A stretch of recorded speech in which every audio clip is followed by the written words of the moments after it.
nombre es Eduardo Martí, soy fundador y director general de Junior Achievement Argentina y comenzando además un segundo emprendimiento, la Fundación para la Responsabilidad Intelectual. Me dedico a la lucha por la cultura y por ideas desde hace 25 años. Gracias, Eduardo, por venir acá. Un placer. Gracias por invitarme. Esto es Startup Way, es nuestro programa que sale en YouTube y es nuestro experimento. Así como los emprendedores hacen su primer MVP, su primer producto mínimo viable, este es nuestro MVP. Estamos probando a ver si este formato funciona. Y en este formato nuestra aspiración es lograr que emprendedores, que es nuestro público de toda Latinoamérica, puedan tomar elementos que les permitan mejorar sus startups. Y dentro de este marco lo que buscamos es tratar de discutir las ideas y el marco de infraestructura que necesitan los emprendedores para desarrollar sus negocios en toda la región. Es por eso que decidimos invitarte, porque tenés una larga historia de trabajo en esta área y arrancando mucho antes de lo que arrancamos la mayor parte de las organizaciones, que es con los chicos. Entonces, antes de meternos en el trabajo de la fundación y en las ideas que tratás de empujar con esta nueva fundación, me gustaría que empecemos contándome un poco tu historia, cómo fue tu infancia y desde ahí en adelante. Bueno, somos 5 hermanos. Mi padre venía de una familia de clase media alta, te diría, un buen pasar. Los dos eran profesores, padre y madre, y una infancia lindísima, con padres re buenos, muy inteligentes, muy lectores, muy amantes de la música y en un clima siempre muy cálido.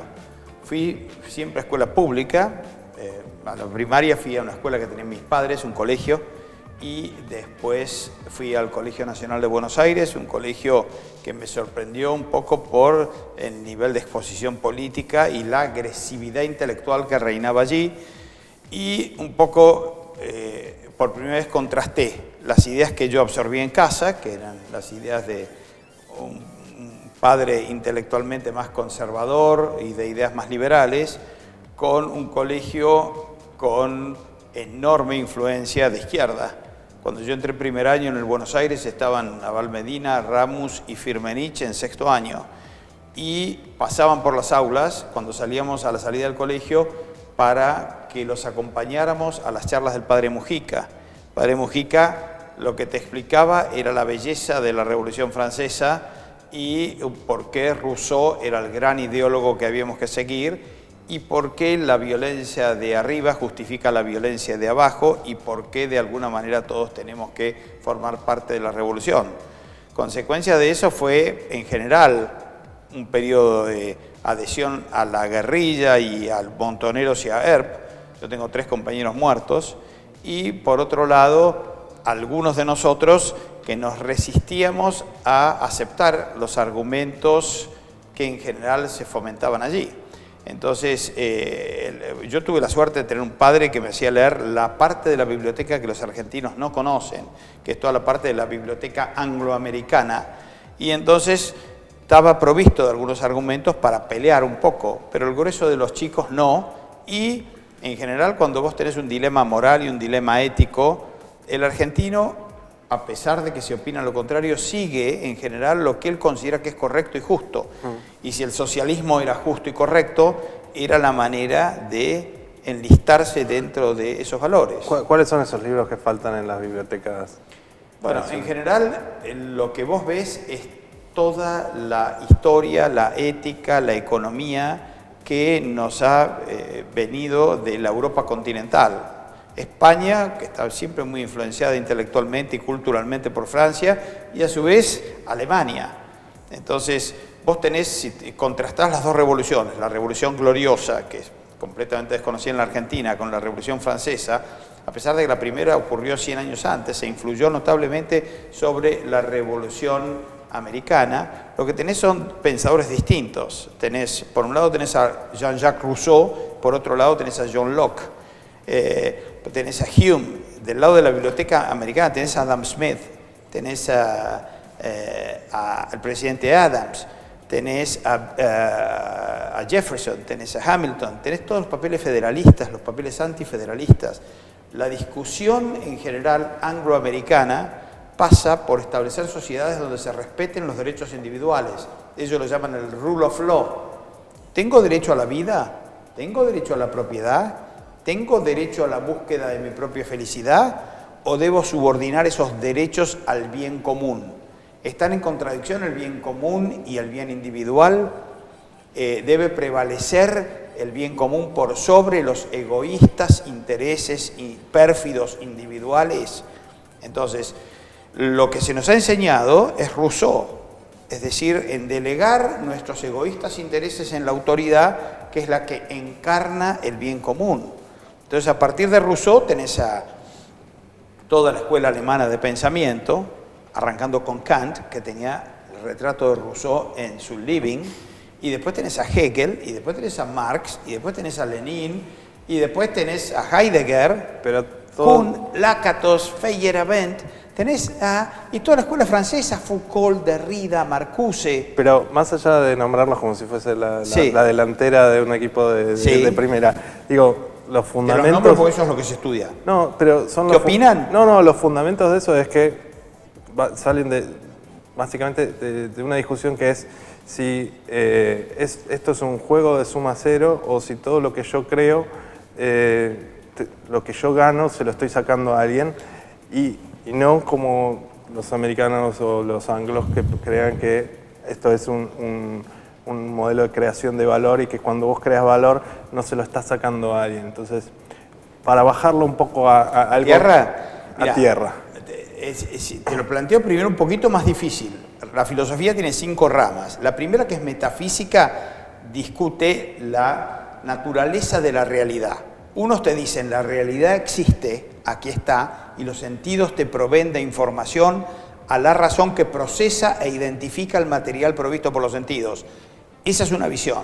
La otra visión te dice los sentidos distorsionan la información y la conclusión es que vos no podés estar seguro de nada. Entonces la realidad no podés probarla. Entonces, realidad o percepciones y alucinaciones. Después tenés epistemología. La razón, dicen los angloamericanos, es una herramienta útil para conocer y podés tener certezas. Obviamente no sos omnisciente y tenés que contrastarlas contra la realidad todo el tiempo para ver si se ajustan un poco lo que estás estudiando a la realidad. Los otros te dicen, en realidad nunca podés estar seguro de nada porque la información que te proveen los sentidos viene distorsionada. Entonces, dentro del mundo fenomenológico podés tener algunas chances de entender, pero la realidad última, la non-human, la que está allá, no la vas a entender nunca. En ética te dicen, los americanos y los ingleses te dicen, tenés derecho a la búsqueda de tu propia felicidad. Go for it. Impossible is nothing. Just do it. Y metele. Viví tu vida como una aventura. Andá a buscar tus horizontes. Convertite en el mejor hombre que puedas ser. Sacá tus talentos de adentro. Y esa es la visión. Y eso refleja a veces Hollywood, pero por lo menos la tenés allí. El hombre es el dueño de su propio destino. El otro te dice, sos una hoja al viento, un juguete del destino. Tu vida está predeterminada y está en función de donde vos has nacido y no podés hacer nada para modificarla, cambiarla. Vos tenés que amoldarte a las necesidades del grupo. Sos un elemento del bien común que está en contradicción con el bien individual. Y ahí vas ya a la parte política. Unos te dicen, ningún ser humano tiene derecho a iniciar el uso de la fuerza contra otro. Entonces te están diciendo, flaco, hasta acá llegó tu derecho, no pases a mi esfera de derecho porque la estás invadiendo. Entonces puedes hacer lo que se te dé la gana, siempre y cuando no molestes al vecino, sé respetuoso. Los otros te dicen, la necesidad crea derechos y el hecho de que el Señor sufra un problema constituye una hipoteca sobre tu vida porque vos tenés que aportar, es tu visión del mundo, es lo que corresponde hacer. Tenés que sacrificarte por tus hermanos. Yo gano, vos perdés, no. Entonces tiene que haber un árbitro que decida cuáles son las necesidades más importantes. ¿Qué decía Marx? De cada cual de acuerdo a su capacidad, a cada cual de acuerdo a su necesidad. ¿Cómo decís yo necesito esto? ¿En base a qué? Tenés que empezar a mostrar llagas, nombrar un comisario que diga quién es el que más necesita para empezar a distribuir. ¿Qué es lo que terminan haciendo? ¿Viste? Si vos no tenés el mercado con un sistema de precios para asignar recursos, tenés al comisario, ¿viste? Que viene Maduro, viene Chávez y viene Fidel y te dicen, no, esto sí, y termina desapareciendo todos los bienes del mercado. Creas miseria y creas violencia, porque normalmente una cosa son los contratos voluntarios donde ambas partes ganan y otra cosa es la autoridad imponiendo y diciendo quién gana y quién pierde. Sí, termina desapareciendo todo. Y por último, en estética, que es la última rama de la filosofía, tenés el arte figurativo en general, que trata de reflejar lo que puede ser un mundo posible y un mundo ideal y un mundo noble, o tenés el Mingitorio de Duchamp, donde es una visión descontracturada del arte, si querés, diciendo, en realidad, muchachos, no hay mucho que reflejar, este mundo es shit, y escapemos de aquí porque no hay nada que podamos hacer en este mundo. Pero es el único que tenemos, Ariel, así que ese es un poquito el marco de las dos filosofías que yo te decía que en el colegio se discutían. ¿Y qué pasó con ese joven en formación y ese choque cultural o de ideas? Lo que pasa es que no tenía los argumentos que tengo ahora. En esa época resistí yo, ¿viste? Pero generalmente ibas después a la facultad y tenías a Aldo Ferrer de profesor que te decía vivir con lo nuestro. Y tenías en general gente de formación keynesiana, donde te decía que hay que alentar el consumo. Y vos le decís, pero antes de consumir no tenemos que producir, y si a los productores los saqueás, si vos tenés que estar cocinando la sopa con una mano y atajando a los depredadores con la otra, que viene la FIPO, o que viene la DGI, o que viene el gobierno a saquearte, muy eficiente no puede ser.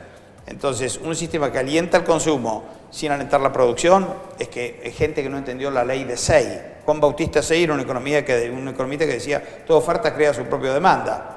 Lo que te decía es, flaco, ¿querés demandar? Tenés que producir antes. Si no producís, magia no hay acá. Entonces, lo que tenés son dos visiones en contraposición. En esa época yo era una persona sin argumentos.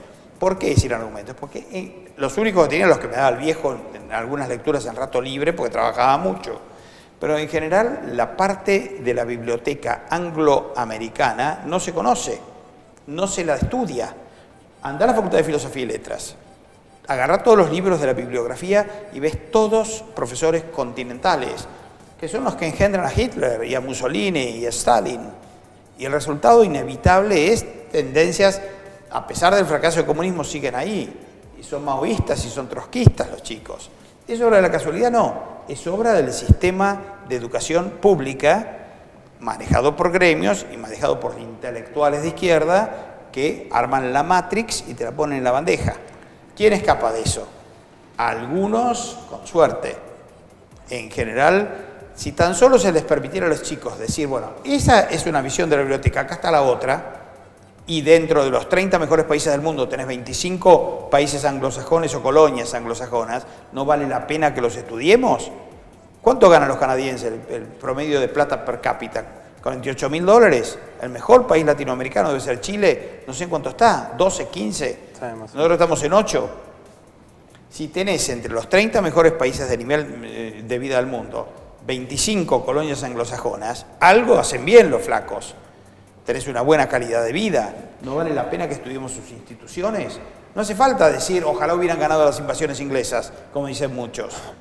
¿Viste? ¿No es una frase que escuchan de vez en cuando? Sí. Si nos administran los ingleses, nosotros tenemos cabeza. Los mejores emprendedores del planeta tenemos acá. Lo único que necesitamos es que los Arrieta de este mundo, vos no te conozco catalano, los Oxenford de este mundo, pongan un poquito de foco en, además de estimular su productividad individual, en mirar el marco. ¿Cuál crees que, lo que está haciendo es una muy buena simplificación de dos visiones de corrientes filosóficas y me gustaría tratar de traducir eso en el impacto que tienen en la economía y en el desarrollo de los negocios, y yendo más concretamente en cuál es el take que tiene que tener un emprendedor para entender esas dos mundos y dos modelos que proponen la filosofía, y qué puede ganar un emprendedor al entender estas dicotomías que estás presentando.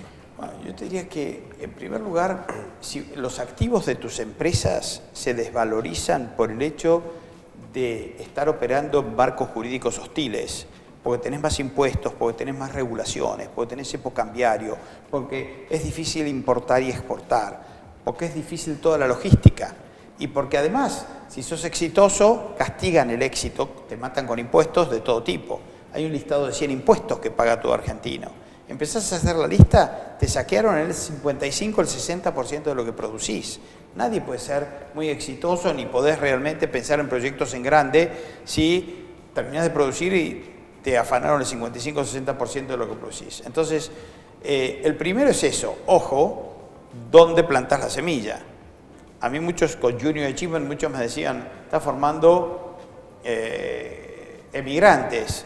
Armando Rivas me decía. ¿Por qué? Porque los alentás a emprender y después se encuentran con un marco jurídico hostil que hace que tenga que salir a armar sus negocios en el exterior, pero no pueden asentarse en la Argentina o no pueden tener como base la Argentina. Algunos lo hacen, pero con operaciones chicas, porque saben a lo que se exponen. Entonces, eso en primer lugar. Segundo, no deja de ser tu país, donde tenés las ventajas comparativas, tenés tu familia, tenés tus amigos. Entonces, por un poco de patriotismo, sencillamente hay que ponerle un poco de foco al país, hay que atender. Si la gente más inteligente, los más emprendedores, los más capaces, los que toman decisiones, los audaces, los que están dispuestos a tomar riesgos, los perseverantes, no le ponen foco y dejan el marco jurídico y la política en manos de terceros, los resultados no van a ser buenos. Yo lo que intento hacer es decirles, muchachos, un poquito de foco. Pongan todo el énfasis en manejar su productividad, en manejar sus empresas, en ser eficientes, en desarrollar buenos productos, pero una vez al mes vamos a estudiar un poco qué es lo que está pasando con el marco jurídico dentro del cual desenvolvemos nuestras actividades comerciales. Un poco, y tratemos de influir en la cultura. ¿Esto es correcto? ¿Esto es incorrecto? Precios. Te manejan los precios. Te ponen precios máximos, te ponen precios mínimos, te ponen cuotas. Te manejan la moneda. Sacaron 13 ceros, crearon un banco central sacaron el patrón oro, crearon un banco central con la idea de proteger el valor de la moneda. Andá al Banco Central y comprá la colección de billetes. 13 ceros han sacado y el peso actual lo han devaluado, que un billete de 100 mangos, ¿qué será? Son 7, 8 dólares ya. Es decir, con el pretexto de proteger el valor de la moneda, se han apropiado de la máquina de hacer billetes y la emplean a full. ¿Para qué? Para financiar un gasto creciente. ¿En qué? Vos ves los resultados de la obra pública realmente bastante bajo, es muy poco lo que se le da. Te manejan tasa de interés artificialmente para arriba, abajo, a los amigos les dan crédito subsidiado, a los enemigos es imposible, una familia argentina no puede sacar un crédito hipotecario porque no los hay. Te manejan el comercio exterior, te manejan los impuestos, la política laboral, no podés contratar. Pero vos estás hablando de política, antes estabas hablando de filosofía. ¿Por qué estás hablando de política? ¿Por qué hablas de filosofía si lo que te interesa es cambiar la polícla? ¿Por qué no hablar de política directamente? ¿Cuál es el racional atrás de eso? La política es una rama de la filosofía.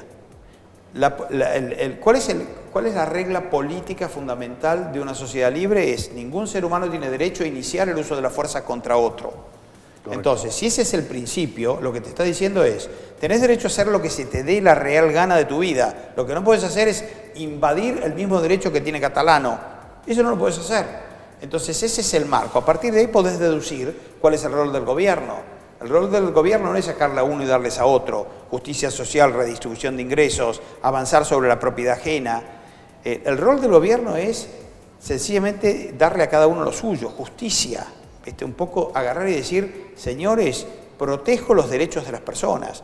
Ahora, la economía, ¿qué es? Es un marco de relaciones contractuales. Cuando vas al dentista, ¿por qué vas al dentista? Porque valorás más el servicio del dentista que tus billetes. Y el dentista valora más tus billetes que su tiempo. Cuando compras un auto, ¿por qué lo haces? Porque valorás más el auto que tus billetes y el vendedor valora más tu billete que su auto. Son relaciones contractuales entre personas. Si vos respetás los contratos, tenés una sociedad próspera. Si el gobierno se mete y intercede con el pretexto de que el contrato libremente pactado lastima el bien común, estás creando esas intervenciones, crean desajustes. Esos desajustes los pagás en menor productividad, menor demanda de trabajo, menor inversión, menor calidad de vida. ¿Cómo haces que esto no quede en una cuestión abstracta y cómo lo bajás a algo accionable donde puedas generar un cambio? Porque entiendo el fundamento de la disquisición del problema, lo abstracto que es, pero ¿cómo haces que vuelva algo accionable? Si no vas a trabajar directamente con la política, ¿cuál es tu plan para ir desde la filosofía a un cambio? Si vos no tenés apoyo cultural, Okay. es decir, si la cultura no acepta que lo bueno es bueno y lo malo es malo, y lo piensa al revés, cree que lo bueno es malo y lo malo es bueno, no hay mucho cambio que puedas hacer. No en vano tenemos peronismo desde hace 60 años. Es decir, lo que necesitas es que la gente revise su escala de valores. Entonces, para eso necesitas crear discusión y lectura. Bien. Ahora, si vos te pretendés meterte en política y lograr un cambio desde la política, Macri puede ganar las elecciones. Pero, por ejemplo, yo creo que el Estado debe separarse de la educación, así como se separó de la religión. Creo que Estado y educación juntas no deben ir. Cuanto más alentamos la educación pública, peor nos va. Esa es mi tesis. Revolucionaria, me tiran con tomates si la hago pública. Ahora, si Macri en un arrebato de liberalismo dijera, voy a darle instrucciones a Bullrich o al futuro ministro de Educación para separar, ya no va a haber escuelas públicas y le vamos a dar un voucher a cada familia necesitada que no pueda pagar la educación de sus hijos para que elija entre múltiples opciones privadas, ¿qué pensás que le va a pasar con las huelgas y el desastre que le va a ocurrir? ¿Por qué? Porque la opinión pública no está a favor de eso. Entonces, si no le explicamos a la opinión pública por qué la educación pública es la matrix de indoctrination y lo que vas a tener es decadencia, entonces el resultado inevitable de eso es que no vas a poder torcer. Si vos hablas de eliminar el Banco Central, algo que ha destrozado a la Argentina y ha empobrecido a la población con inflación, que es el impuesto al pobre, ¿pensás que va a haber aceptación? No, porque la cultura no lo acepta. Si como hay que eliminar los aranceles a cero y declarar puerto libre a la Argentina, libre comercio total, intentan hacerlo, ¿vos pensás que la opinión pública y los empresarios proteccionistas lo van a permitir? No, probablemente no. Si dice Macri, voy a eliminar la ley de contrato de trabajo, un engendro fascista que nos rige desde los años 50, ¿vos pensás que los gremios, los gordos, le van a permitir tomar medidas como esas? ¿Pero no? ¿Por qué no? Porque la opinión pública cree que eso es bueno, que hay que proteger al trabajador con gremios y hay que proteger a la industria nacional con proteccionismo y que el Banco Central tiene que regular el valor de la moneda y manejar la economía. A ver si me queda claro. Vos tenés, por un lado, planteaste que la filosofía es la base de todas las ideas y es la usina de recursos ideológicos para hacer. Tenés por otro lado la política, que es lo que está impidiendo el cambio que todos queremos. Y planteaste un nuevo factor más, que es la cultura. Entonces, tu plan es agarrar estas ideas, cambiar, metérselas a la cultura, hacer un cambio en la cultura que marque las reglas del juego para que la política haga ese cambio que estamos queriendo. ¿Ese es el plan? Lo describiste perfecto, le agrego un par de ingredientes. La Logia Lautaro la fundó don Francisco Miranda con dos propósitos: lograr la independencia de América en 1798 y lograr libre comercio. La fundó en Londres con el apoyo de los ingleses diciendo libre comercio, eliminemos el monopolio comercial español, y por otro lado la independencia para que los españoles no sigan mandoneando. Y logró bastante afiliando líderes. Mi plan es parecido, no es una logia, pero pretendo poner en mi club, entre comillas, a los 1000 empresarios, pueden ser empresarios de ideas, empresarios de bienes y servicios, gente capaz, gente inteligente y capaz de accionar, para que discutan, porque mi tesis es que incluso los argentinos más lúcidos no leyeron a Locke, no lo conocen. Entonces, si vos no tenés los fundamentos, te pasan por arriba la cámpora. Necesitas afirmar valores y principios que los ingleses ocultan. No es un plan adrede, pero no se invirtieron millones en la Argentina y no se molestaron en fomentar los principios básicos que los ves en las películas de ellos. Hay valores, hay principios que los ingleses no transmiten. La cultura inglesa no la tenés allí. Entonces tenemos La filosofía como el set de ideas con unos buenos y unos malos. Dice buenos con la derecha y malos con la izquierda. ¿Está bien así? No, No. diría que buenos con los que defienden los derechos de las personas y malos con que son quienes se abusan de los derechos de las personas. Me gustó mejor eso, suena más políticamente correcto. Tenemos set de ideas, el tema de la política, que es lo que se trata de influenciar, que es lo que termina modificando las reglas de juego, sobre las cuales los emprendedores hacen cosas y es como la base. Y para poder accionar esto, trabajar sobre la cultura. ¿Cuál es el plan concreto para poder modificar la cultura? Que supongo es lo que todo el mundo aspira en algún momento y que un emprendedor también lo trata de hacer y que es lo que termina generando empresas que cambian. Para eso tenés que estudiar cómo bajan las ideas, primero desde dónde se generan. Tenés un grupo de intelectuales en general que están en la Torre de Marfil, que van generando ideas y que las van testeando, las van discutiendo con pares, generalmente a nivel universitario o en círculos cerrados. ¿Vos decís que son marketineros que están No, tratando de vender son productos? creativos, son nerds, al igual que en el mundo emprendedor en general, que discuten ideas entre ellos y van discutiéndola entre pares. Qué sé yo, tenés un Newton discutiendo, ¿viste? Y tenés, qué sé yo, la teoría de la relatividad entre pares. Es decir, vas viendo cómo un grupo de intelectuales o un Edison en círculos pequeños van lanzando ideas y esas ideas se te van abriendo paso y van teniendo aceptación o rechazo entre un grupo de pares y un grupo de intelectuales. Pero ahí no logras influencia. ¿Cómo? No logras Hasta influencia. ahí no, pero qué sé yo, para que surja la teoría de la evolución necesitas un Darwin que esté experimentando y esté viajando y esté coleccionando especies. Después discute y abre paso con 3 o 4 que le permiten ir a instituciones de más envergadura a presentar su Y tesis. difundir, pero claro. eso- Hacer la difusión después, Claro. salir de la... A partir de allí, cuando tenés un grupo fuerte de intelectuales que se va abriendo paso y aceptan esas ideas, ahí bajan a nivel universitario. Suena un poco anacrónico. Vos lo que estás logrando es un paso que va a llevar 50 años para hacer un cambio. Hoy un pibe lanza una aplicación que saca fotos y publicas esa foto fácil y se lo compartís con tus amigos y ese pibe en 8 meses hace que esa aplicación llegue a 40 millones de personas y en menos de un año la vende en $1 billón. Bien, vos me preguntaste históricamente cómo ocurrió. No, yo Internet te es un- pregunté, ¿cuál es tu plan ahora? ¿Cuál es el plan ahora para cambiar las cosas y para lograr esto? Sin duda, yo Incluir quiero, la yo quiero llegar a los emprendedores, a los tipos que viralizan ideas hoy, porque son los que saben actuar en velocidad. Ahora, si el grupo está exclusivamente dedicado a la fabricación de artefactos y productos y no lo dedican, es difícil. Necesitamos emprendedores de ideas, emprendedores de cultura. Entonces, esto es una iniciativa espectacular, porque esto, si logramos viralizarlo y este video tiene éxito, se abre ante grupos. Lo que ocurrió con Gloria Álvarez, un fenómeno curioso. Un videito de un rato, Gloria está dando conferencias por toda Latinoamérica. Contá un poco más. No, es una chica que hizo su carrera en la Universidad Marroquín, pero la Universidad Marroquín la fundó Ayau, que se abrió paso en el mundo de ideas guatemalteco y latinoamericano hasta fundar la mejor universidad latinoamericana de ideas.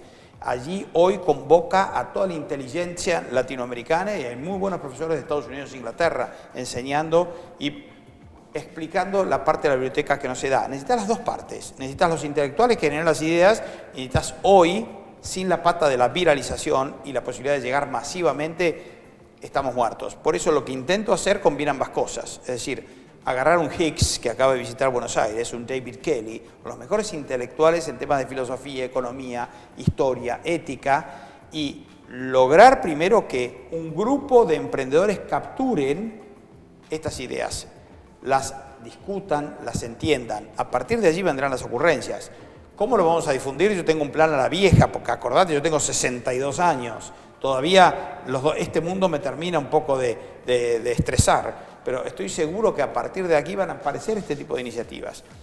Tenés videos divertidísimos ya. Yo utilizo en mis cursos videos de Foundation for Teaching Economics, que son juegos, son competencias, son discusiones, son pequeños videitos donde los chicos discuten y a partir de allí asimilan el conocimiento con mucha más rapidez. Pero yo lo que pretendo hacer es, primero, mostrar que existen. Y necesitas un pequeño ambiente de reflexión. Si yo te digo, en realidad no deberíamos, Ariel, proteger a la industria nacional de aquellas industrias firmemente establecidas en el exterior, en China, o que de alguna manera vamos a permitir que industrias infantes recién establecidas en Argentina, librarlas a la competencia de...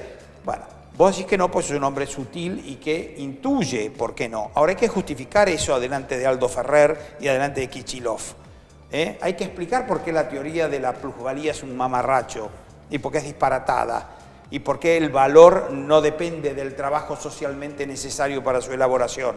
Si no discutís en un ambiente cálido donde tenés buenos intelectuales y lectura para permitir la asimilación en un ambiente de seminarios socráticos como lo yo quiero hacer, después viralizás, pero tenés que tener digerido el alimento para poder más o menos presentarlo.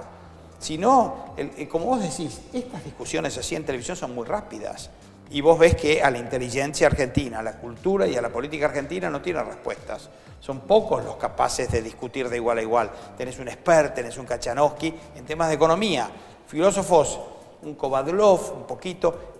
En general faltan intelectuales que sepan defender la vigencia del rule of law, nos faltan Bastiat. Mirá lo que hicieron Alberti y Sarmiento. Vos decís, bueno, por las ideas abstractas. Dos tipos estaban en Chile, porque si no los agarraba la mazorca y los liquidaba, escribiendo cartas en periódicos. Agarraron un caudillo como Urquiza, le lavaron un poco la cabeza y tuviste Caseros. Y los tipos, junto al otro metedor como era Mitre, y después Avellaneda, Roca, en 50 años agarran un país de 80% de analfabetos, sin ninguna inversión, con monopolio comercial y destrozado, que no había nada, lo convirtieron en el 7º país del mundo. Dos tipos. Después, ¿cuántos hubo más para destruir todo el... Bueno, pero porque las ideas no terminaron de arraigar, porque no teníamos a los 1000 intelectuales, ¿viste? Ahora, si conseguimos que una Arrieta, que un Oxenford, que este chico de Globant y el grueso de los emprendedores capaces de crear las maravillas que están creando en todo el continente, y son todos, mismo Pérez, que acaba de hacer ese museo de arte tan lindo en Miami, tenemos emprendedores argentinos por todos lados, un Constantini. Si logramos que dediquen un pequeño porcentaje de tiempo a entender y ver lo apasionante que es el mundo de las ideas y por qué apretando los botones correctos con abstracciones de jerarquía se puede cambiar la Argentina en un periodo de 10 o 15 años y volverla a meter entre los 15 países del mundo, ¿por qué abandonarla? ¿Y por qué solo Argentina? Después seguimos, arranquemos por casa, ¿viste? La caridad bien entendida empieza por casa. Después vamos a Miami, donde tenés toda la diáspora. Después, San Pablo, yo estoy hablando ya, hay lindos grupos y buenísimos, los de los Young Investors Organizations, tenés los grupos de YPOs, tenés los círculos Bastiat, tenés Guatemala, tenés grupos muy buenos, en Panamá hay gente inteligentísima, en México hay grupos buenos. Y después, España, que ha sido muchas veces fuente de fascismo, lamentablemente, y primo de Rivera y Don Franco y el generalísimo, todavía las ideas de la libertad tienen que arraigar allá, tienen que desembarazarse de los Foucault y de los Derrida. Ahora, para lograr eso necesitas discusión de alto nivel. Si no atacás el mundo abstracto, ¿qué le pasa al emprendedor? Tiene crédito disponible, poco y a cuentagotas. Lo tenés que salir a buscar afuera. ¿Por qué no ir a Chile, donde estas ideas tienen otra forma y donde se ven más en el día a día? Las tenés y las tenés a medias. Tuviste un Piñera que dejó un país realmente muy en forma, pero otra vez, se considera un hombre de gestión y un hombre al cual las ideas carecen de importancia. El resultado es Bachelet, porque el socialismo sigue siendo bueno. Si vos no explicás por qué el capitalismo es the unknown ideal, siguiendo la novela de Ayn Rand, por qué no es un modelo a seguir y es noble desde el punto de vista ético, y la gente sigue pensando que el socialismo es bueno y es ético, no importa que vos pruebes que el socialismo no funciona, van a seguir intentándolo. Vos decís, pero mira Miami y La Habana, mira Corea del Sur y Corea del Norte, mira Alemania Oriental y Alemania Occidental, ¿no te bastan esos ejemplos? No, porque el capitalismo es inmoral. Entonces prefiero, antes de asumir la opción capitalista, prefiero seguir probando con esquemas de socialismo, de socialdemocracia, de redistribución de ingresos, de justicia social. No voy a aceptar conscientemente una opción inmoral. Si vos no sabés explicar por qué la opción moral es el capitalismo y por qué ese es el camino a seguir desde el punto de vista ético, la batalla no la vas a ganar y seguiremos probando con distintas formas de peronismo o fascismo o fachocomunismo, como lo que estamos experimentando. Son distintas opciones, pero conscientemente el pueblo argentino, que es un pueblo moral por excelencia, no va a aceptar tesis capitalistas si no probás la ética del capitalismo. Eduardo, hablemos de emprendedores. Cuando empezamos la charla dijiste tenemos los mejores emprendedores del mundo. ¿Cuál es ese perfil? ¿Qué es lo que están viendo? ¿Qué es lo que están trabajando o intentando definir desde Junior Achievement? Mira, nosotros lo que observamos es un poquito por qué yo, si me gustan tanto las ideas y le doy tanta importancia a Luis, ¿por qué me metí en emprendedurismo? Por consejo del presidente de una empresa americana que se llama Arco. Me dijo, Eduardo, ¿en manos de quién está la educación? ¿Del Estado? Me dice, enseñales a los chicos el arte de crear riqueza, how to make money. Si vos les enseñás a los chicos que la riqueza se puede crear, ¿cómo? Pensando, y que el valor reside en la mente humana, entonces estás metiendo un poquito de aire fresco dentro de un cuarto con aire viciado. Entonces, ¿y cómo les enseño a los chicos el proceso de creación de riqueza? Simplemente decirles que se pongan a pensar, inventen un producto, un servicio y que desarrollen su plan de management. Que hagan marketing, finanzas, recursos humanos, producción, su plan de negocios y lo ejecuten. Ponerlos contra el tiempo, que son chicos, necesitan ver resultados rápidos. Eso es Junior Achievement. Es ir y decirle a los chicos, chicos, let's go to make money, vamos a inventar algo, vamos a crear algo, un bien, un servicio que la gente disfrute, aprecie. Obviamente son emprendimientos sencillos, son emprendimientos que los chicos hacen a los 15, 16, 17 años, pero el sentimiento de orgullo, de cosa lograda, cuando vos ves que van con sus productos a las ferias o a un shopping center y venden y ganan dinero y reparten dinero al accionista que confió en ellos porque les compran acciones en la bolsa de comercio, es un sentimiento de orgullo irreemplazable. Yo lo veo en toda la sociedad argentina. Cuando les mostrás la posibilidad de una educación de learning by doing, como dicen, aprendiendo a través de ejercitarte, tomando decisiones, afrontando riesgos, los chicos responden muy bien, son tremendamente creativos, les gusta la posibilidad de darse cuenta de que ellos están ganando dinero sin sacárselo a nadie, que lo inventaron, lo crearon. Contanos a nosotros y a la gente que nos está viendo un caso que consideres emblemático en la historia de Junior. No, las compañías han fabricado todo tipo de productos, desde sofisticados de interruptores de prender y de sacar la luz golpeando así las manos, hasta cosas reciclables, hasta los chicos del Nacional Buenos Aires, que ahora por H o por B tenemos prohibida la entrada, todavía no lo sé. Lo único que les pedimos al rector es, permítanos ofrecerles a estos chicos la posibilidad de que participen en una compañía. El récord histórico de una compañía Junior Achievement lo tuvo el Nacional Buenos Aires. ¿Qué compañía? Era una compañía de servicios. Los chicos dijeron, era donde recién arrancaba internet, las computadoras estaban recién comenzando, se les ocurrió gestionaron el alquiler de un fin de semana en Costa Salguero. Después fueron a compañías de software y hardware y les ofrecieron un espacio para que expusieran sus productos y dieran conferencias sobre la importancia de la computación, la importancia de internet y la importancia de un buen software. Y lograron, me acuerdo, en 2 o 3 semanas, venderles espacios para que presentaran sus productos a 20 compañías. Hicieron conferencias, difundieron, y producto de eso, la acción de esa compañía pagó un 1.600% en un periodo de 15 semanas. Invertían $10 o 10 pesos de esa época y cada accionista cobró 1.650. Entonces, eso fue un caso emblemático. Después se hacían concursos de rollers, hacían productos de papel reciclable, vendían sacapuntas eléctricos que tenían una dificultosa gestión. Toda madre sabe lo dificultoso que es con el cosito tradicional de sacapuntas, cuando tenés 4 hijos, estos se trajeron unos sacapuntas Toshiba, que no sé dónde lo hacían, los empaquetaban lindos, los llevaban a domicilio. Todos los colegios de Buenos Aires estaban con sus sacapuntas eléctricos, que además todavía los veo porque duraban 15 años. Y los chicos les das ideas y enseguida genera. Algunos eran comerciantes, otros hacían otro tipo de servicios de asesoramiento, pequeñas compañías de internet, también empezaban a surgir proyectos de internet, concursos.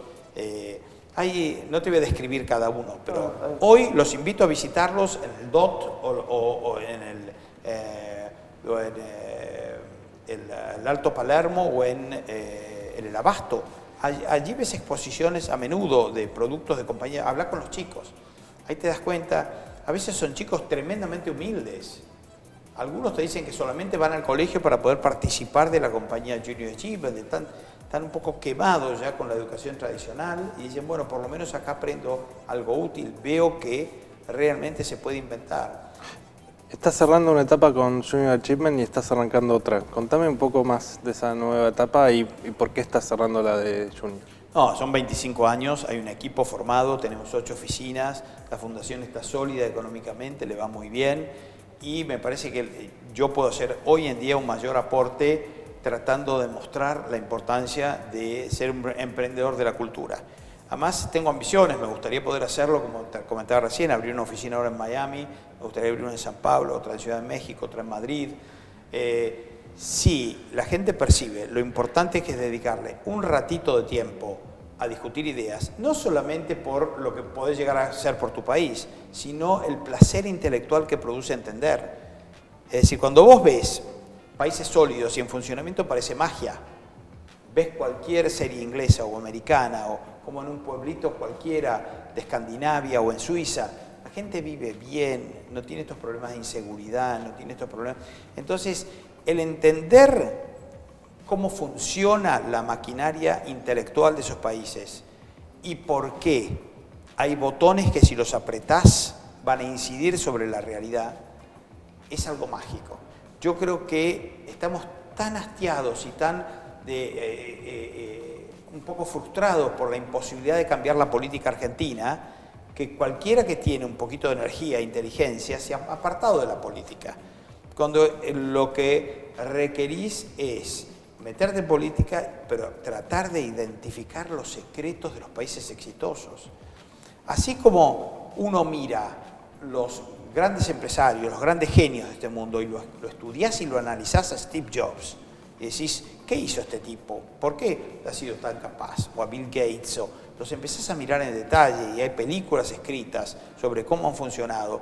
Necesitas poner énfasis en decir, a ver, ¿quiénes son los 30 países donde la gente vive mejor?